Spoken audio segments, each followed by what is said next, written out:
When writing, it's almost always necessary to read back over your work, cut out what doesn't work, and add in something that might. And the things that we take out aren't always negative or bad, it's just rather that they don't fit into that specific chapter. And so it is with our lives. We don't always cut things out just because they're bad, but rather it's just not necessarily a good fit at this time.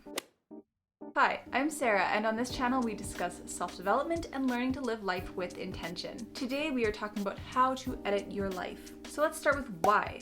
Why do you need to edit your life? Well, life is happening, days go by, and that big occasion is coming up whether you prepare for it or not. Editing your life is just a fun metaphor for living with intention. Many of us feel like we don't have any control over our life or what's happening to us. But by putting an intention behind even 50% of what we do, we are choosing what we do, and we are choosing then what happens to us in a result. And I think that's a pretty good reason for why we should edit our lives. Next up is when.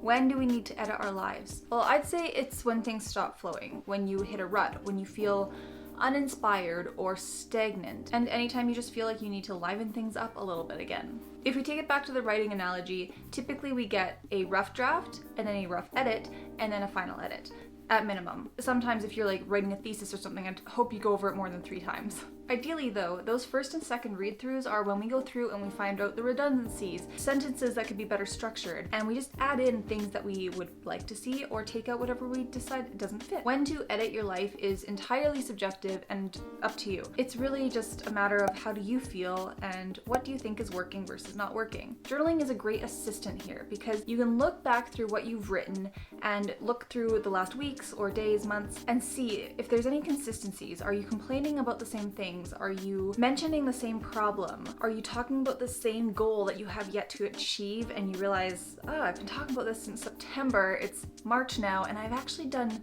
nothing to get myself closer to that goal from September to March. So that's why I think journaling is such a good tool for understanding when it's time to edit your life.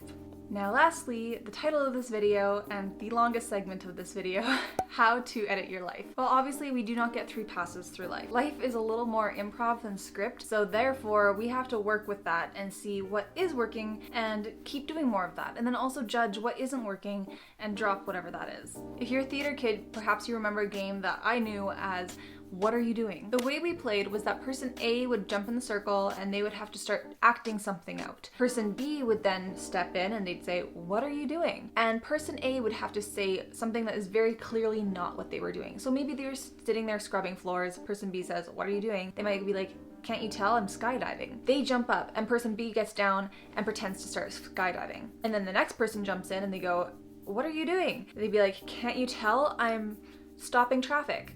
So then the next person has to jump in and start doing that. The reason I mention that is because in improv, you're constantly adjusting your expectations. People might look like they're doing one thing, but then they tell you otherwise and you realize they're doing something else. So back to the question of how do we edit our life is by editing our expectations first and foremost. First, you have to assess how are things going? Are you happy?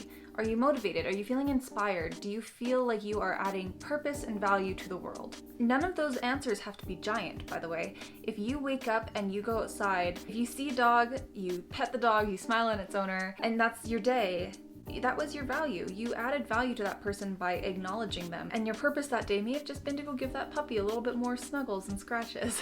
I think that's where we get the most overwhelmed, and it makes it hard for us to live with intention or edit our lives into what we want it to be. We have our own expectations of what others expect from us. A lot of times we aspire to be what other people expect of us, and that has a very negative connotation because then you are consistently learning how to get gratitude and approval from others rather than your own self. This can also be our own expectations that do limit us. Say you are feeling unmotivated, you're feeling stuck, your room's a mess, and you've got a bunch of homework to do. You have this expectation of yourself that you're not going to succeed at that moment. And you might feel stuck in this little cycle of just constant overwhelm. I've been there and it is not a fun time. That you can set your own expectation for yourself, change whatever the expectation is for yourself, and work backwards.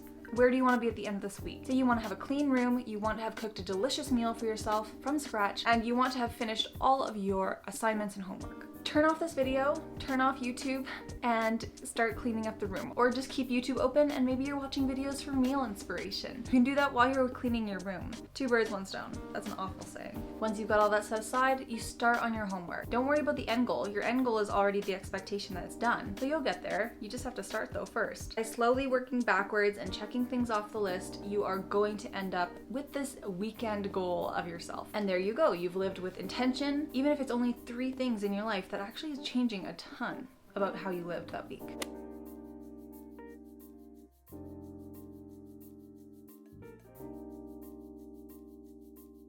If you made it this far, thank you so much for watching. Please give this video a thumbs up to show your approval, a thumbs down if you think it should be banned from the internet forever, and leave me a comment down below letting me know if you enjoyed my whole how to edit your life metaphor, and if you think that editing your life is a good or a bad way to describe living with intention. If you are new here and you'd like to see more from me, feel free to hit subscribe. Until I see you again, remember, when you improve yourself, you improve the world. Bye!